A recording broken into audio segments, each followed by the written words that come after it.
नमस्कार मित्रांनो, मी जयकर मांडके माझ्या चॅनलवर आपल्या सगळ्यांचे स्वागत करतो. मित्रांनो, मार्क ट्वेन हा जो इयत्ता 9वीचा लेसन आहे त्यातला दुसरा पार्ट आपल्या समोर सादर करतोय. पेज नंबर 45 वरती हा भाग आहे.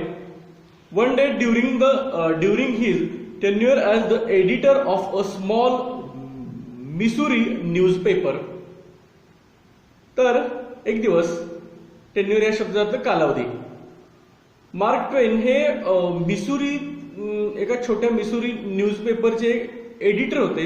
त्या कालावधीतली एक गोष्ट आहे, त्या टेन्युअर मधील आहे. एक दिवस काय झालं तर Mark Twain received a letter from a reader who had found a spider in his paper. तर मार्क ट्वेन यांना एक पत्र मिळालं त्यांच्या वाचकाकडनं. त्या वाचकाला त्यांच्या पेपरमध्ये एक स्पायडर सापडलेला. He wondered whether this portend good or bad luck. Portend या शब्दाचा अर्थ इंडिकेटेड किंवा फॉरटोल्ड म्हणजे दर्शवणे, सूचित करणे किंवा भाकीत केलं.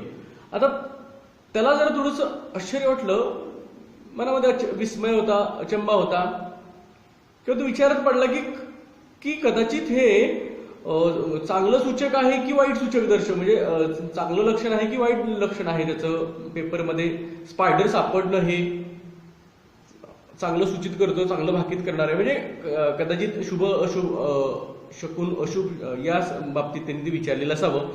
Finding a spider in your paper, ट्वेन रिप्लायड. आता त्याच्यानंतर त्यांनी असं उत्तर दिलं त्याला की तुमच्या पेपरमध्ये स्पायडर सापडणं is neither good luck nor bad luck.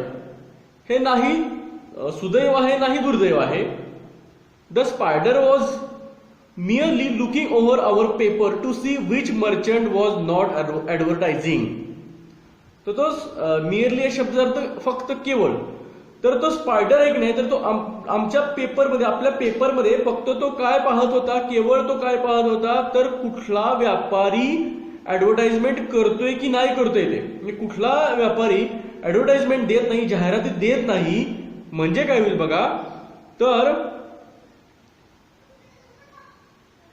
So that he could go to that store, म्हणजे त्या दुकानामध्ये तो स्पायडर त्याला जाता येईल. Spin his web across the door and lead a life of undisturbed peace over afterward. आणि त्यानंतर तो तिथं जाईल आणि तिथं दरवाजा भोवती एक असं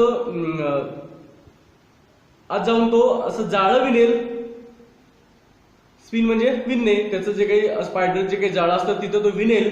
आणि तिथून पुढचं जे काही त्यानंतरचं जे जीवन आहे ते अनडिस्टर्ब पीस, म्हणजे कुठल्याही प्रकारचं त्याला त्रास न होता शांततेनं, अत्यंत शांततेनं उरलेलं जीवन त्याला तिथं व्यतीत करता येईल. म्हणजे बघा, जाहिरात केली नाही तर काय होईल, तर त्या दुकानदाराचा, व्यापाऱ्याचा, व्यावसायिकाचा व्यवसाय हा बसला जातो. हे त्यांना सुचवायचं होतं इथं. Mark Twain's birth in November 1835 was heralded by the return of Halley's comet. Comet म्हणजे धूमकेतू. आता मार्क ट्वेन यांचा जन्म हा नोव्हेंबर 1835 मधला. त्याच वेळेला काय झालं होतं तर हॅलेच्या धूमकेतू येणार, आकाशामध्ये दिसणार, याचं हेराल्ड म्हणजे भविष्यात एखादी घटना घडणार आहे तर त्याची आगाऊ सूचना दिली गेलेली होती की याचं हे दिसणार आहे, म्हणून हॅलेचा धूमकेतू दिसणार आहे हे सांगितलेलं होतं. Twain who often remarked upon his curiosity. आता त्यांच्या जिज्ञासू वृत्तीने नेहमी त्याच्यावरती ते रिमार्क करत असायचे बऱ्याचदा. टू थिंक ऑफ हिमसेल्फ, ते स्वतः विचार करायचे. And the comet as unaccountable freaks cosmically linked. आता बघा, तर ते विचार सतत करायचे की जो धूमकेतू आहे ते अनअकाउंटेबल फ्रिक्स आहे. फ्रिक म्हणजे अनअकाउंटेबल म्हणजे गूढ. फ्रिक्स या शब्दाचा अर्थ विचित्र, विलक्षण असं. तर ते विचित्र विलक्षण असं असलेलं एक कॉस्मोकली लिंक्ड, म्हणजे कॉस्मोकली या शब्दाचा अर्थ वैश्विकतेने, म्हणजे वैश्विकतेने लिंक्ड असलेलं असं एक विचित्र विलक्षण असं गुड म्हणजे तो काय आहे, तर तो धूमकेतू आहे. Having come in together he declared they would go out together. तो माझ्या जन्माच्या दिवशी दिसणं म्हणजे आम्ही दोघं बरोबरच एकत्र येणं. He declared they would go out together. त्याचं पडत असं म्हणतात की मी पण आलो आणि या पृथ्वीतलावर मी आलो, माझा जन्म झाला आणि हाल्याचा धूमकेतू सुद्धा दिसला, तसंच आम्ही दोघंही बरोबरच जाऊ. आणि नेमकं तसंच झालं बघा. इनफॅक्ट ट्वेन वॉज प्रूव्हन राईट, आणि ही गोष्ट त्यांनी सिद्ध करून दाखवली. On the night of his death in April 1910 Halley's comet once again blazed through the sky. तर 1910च्या एप्रिल महिन्यामध्ये ज्या रात्री त्यांचा मृत्यू झाला, त्या रात्री हॅलेचा धूमकेतू आकाशामध्ये दिसलेला होता. म्हणजे बघा, त्यांच्या जन्माच्या वेळेला सुद्धा हॅले आलेला होता आणि त्यांच्या मृत्यूच्या वेळेला सुद्धा तो हॅले आकाशामध्ये आलेला होता, धूमकेतू आलेला होता. आता इथं सम कोटेशन्स आहेत, काही त्यांच्या तोंडून निघालेली वाक्य आहेत की काही त्यांचे उद्गार आहेत जे आपण आता पाहणार आहोत. April fools day. April fools day आपण बऱ्याचदा सेलिब्रेट करत असतो. This is the day upon which we are reminded of what we are on the other 364.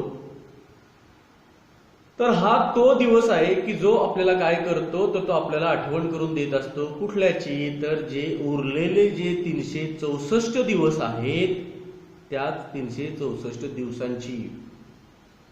What we are on other 300 days, म्हणजे आपण 364 दिवस आपण काय असतो त्याची आठवण करून देणारा हा दिवस म्हणजे एप्रिल फुल डे. म्हणजे बघा, आपण एप्रिल फुल साजरे करतो 1 एप्रिलला, पण उरलेले जे वर्षाचे 362 दिवसांपैकी एक दिवस आपण एप्रिल फुल साजरा करतो आणि उरलेले 364 दिवस आपण तेच असतो. म्हणजे एक दिवस आपण यांना असं सुचवायचंय. A man cannot be comfortable without his own approval. एखादा माणूस त्याची जर का स्वतःची संमती, मान्यता जर का नसेल तर तो कधीही सुखी होऊ शकत नाही.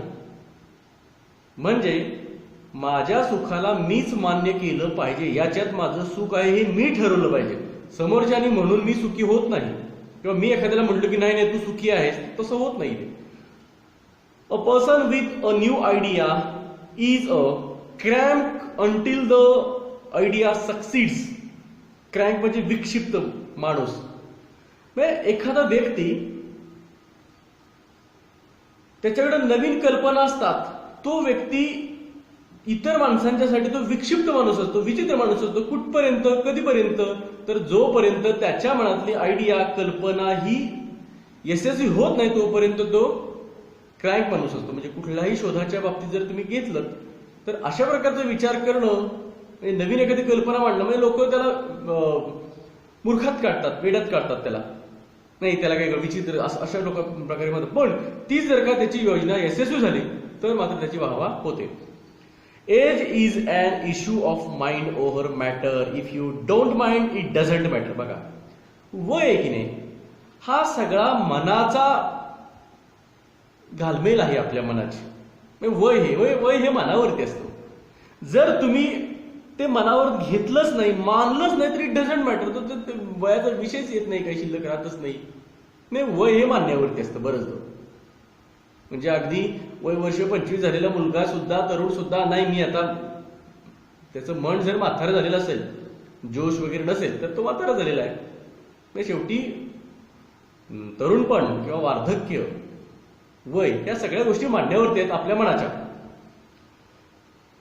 ऑल जनरलायझेशन्स आर फॉल्स इन्क्लुडिंग दिस वन. जनरलायझेशन सामान्य विधान, जी सगळी सामान्य विधान आहेत ही सगळी फॉल्स आहेत, चूक आहेत, याही सहित. म्हणजे हे बोललेलं आहे हे विधान चूकच आहे, याही सहित. Be careful about reading health books. You may die of misprint. Health book ज्यावेळेला तुम्ही रीड करताय, वाचत आहे, म्हणजे आरोग्याची बद्दलची पुस्तक ज्यावेळेला तुम्ही वाचत आहात त्यावेळेला मात्र काळजी घ्या. You may die of misprint. कदाचित मिसप्रिंट म्हणजे चुकीचं छापलेले जे तुम्ही बळी जाऊ शकता किंवा त्याने तुमचा मृत्यू सुद्धा ओढवू शकतो असं त्याचं सुचवायचंय. Be careless in your dress if you will but keep a tidy soul. जर तुम्हाला शक्य होत असेल ना तर तुम्ही तुमच्या ड्रेसबद्दल केअरलेस व्हा, निष्काळजी व्हा तुमच्या कपड्यांबद्दल, पण तुमचा जो आत्मा आहे की नाही तो मात्र तो टायडी, नीट नेटका, स्वच्छ, घाण न लागणारा, व्यवस्थित राहावा याची काळजी घ्या. Classic, a book which people praise and don't read. Classic हे जे असं पुस्तक असतं म्हणजे अगदी श्रेष्ठ, उत्कट, अभिजात, याला क्लासिक असं म्हटलं जातं. हे असं पुस्तक आहे, ही फक्त लोक त्याचं प्रेज करतात, म्हणजे त्याची स्तुती करतात, प्रशंसा करतात, पण ते वाचत नाहीत. म्हणजे बऱ्याचदा आपल्या धर्मग्रंथांच्या बाबतीत हे मांडलं जाऊ शकतं. ठीक आहे, फार कमी लोक धर्मग्रंथ वाचतात, ते अभिजात आहे म्हणून, किंवा उत्तम दर्जा, श्रेष्ठ दर्जा, लोक फक्त त्याची नाही ना ते खूप छान आहे पण ती वाचत नाही. Come to back page number 46 वरती. Humour is mankind's greatest blessings. तर हास्य हे मानवाचं सर्वोत्तम असं वरदान आहे. I am an old man and have known a great many troubles. मी एक वृद्ध व्यक्ती आहे आणि मला असे कितीतरी खूप असे त्रास, दुःख, अडचणी मला माहिती आहेत, but most of them never happen. पण हे जे काही त्रास वगैरे अडी अडचणी असतील त्यापैकी बऱ्याचशाच कधीही घडलेल्या नव्हत्या. I must have a prodigious quantity of mind. prodigious म्हणजे व्हेरी ग्रेट, खूप महान, व्हेरी ग्रेट. तर क्वांटिटी, नंबर ऑफ म्हणजे संख्या, ऑफ माइंड. तर बघा, I must have prodigious quantity of mind म्हणजे माझ्याकडे प्रॉडिजियस क्वांटिटी असणारं हे मन असायला हवं. It takes me as much as a week sometimes to make it up. ते काय करू शकतं, इट टेक्स मी, ते माझ्याकडनं काय घेऊ शकतं, as much as a week sometimes to make it up म्हणजे मच, पुरेसं, पुष्कळ. तर एखाद्या आठवड्यामध्ये काही वेळेला जितकं तयार केलं जाऊ शकतं तेवढं ते घेऊ शकतो, त्याला लागू शकतात. म्हणजे if you tell the truth you don't have to remember anything. तुम्ही जर सत्य सांगत असाल तर तुम्हाला कुठलीही गोष्ट आठवणी ठेवण्याची गरज नाही. It is better to deserve honours and do not have them. बघा, ऑनर्स म्हणजे सन्मान. तुमच्याकडं सन्मान नसतील पण तुम्ही सन्मान प्राप्त करण्यास डिझर्व असाल, म्हणजे लायक असाल, सन्मान प्राप्त करण्यास जर तुम्ही लायक असाल पण ते तुमच्याकडे नसतील तर ते खूप चांगलं आहे. कशापेक्षा, than to have them and not deserve them. पण तुमच्याकडे सन्मान आहेत पण तुम्ही जर का त्याला पात्र नसाल, लायक नसाल, तर मग त्या सन्मानाचा असून उपयोग काय. म्हणजे जी गोष्ट प्राप्त करण्याची माझ्याकडे पात्रता नसेल ती जर मला मिळाली तर मग त्याचा उपयोग नाही असं त्यांना सुचवायचं. म्हणजे बघा, आपण सन्मानाला पात्र असलं पाहिजे, लायक असलं पाहिजे, तरच ते चांगलं आहे. It's no wonder that truth is stranger than fiction. Fiction has to make sense. आता बघा, it's no wonder that truth is stranger than fiction. Stranger म्हणजे विलक्षण, विचित्र किंवा अपरिचित. आता बघा, तर याच्यामध्ये अजिबात आश्चर्य ते काही नाहीये की truth is stranger than fiction. म्हणजे सत्य हे फिक्शन म्हणजे काल्पनिक गोष्टीपेक्षा ते अपरिचित असतं, विचित्र असतं किंवा विलक्षण असतं. Fiction has to make sense. फिक्शनला काय करायला लागतो तर त्याला अर्थ प्राप्त करायला लागतो. म्हणजे काल्पनिक त्याला अर्थ प्राप्त करावा लागत असतो, मिळवावा लागत असतो, बनावा लागतो. Whenever you find yourself on the side of the majority, it is time to pause and reflect. ज्या वेळेला तुम्हाला असं वाटेल की मी बहुसंख्याक आहेत त्यांच्या बाजूने, म्हणजे मी मेजॉरिटीच्या बाजूने आहे, त्यावेळेला मात्र ती वेळ आहे. तुम्ही थांबलं पाहिजे आणि रिफ्लेक्ट केलं पाहिजे, म्हणजेच डीपली थिंक केलं पाहिजे. म्हणजे तुम्ही अगदी थांबून शांतपणे विचार केला पाहिजे की बाबा रे, आपण बहुसंख्यच्या बाजूने आहोत, म्हणजे मेजॉरिटीच्या बाजूने आहोत. म्हणजे काय तर यांना जे सुचवायचं आहे ते तुमच्या लक्षात आलेलं असेल. समाजामध्ये खूप चांगली माणसं फार कमी असतात, त्यावेळेला आपण विचार केला पाहिजे.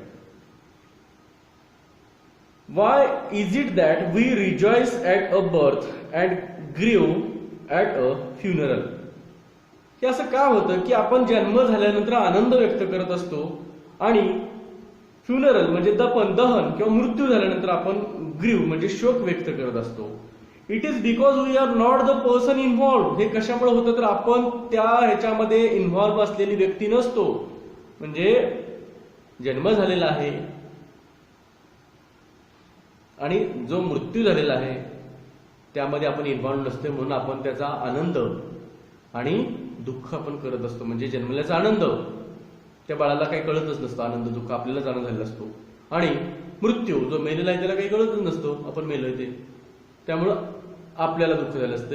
हे जन्म मृत्यूचं दुःख हे आपल्यालाच वाटत असतं, सुख दुःख सॉरी.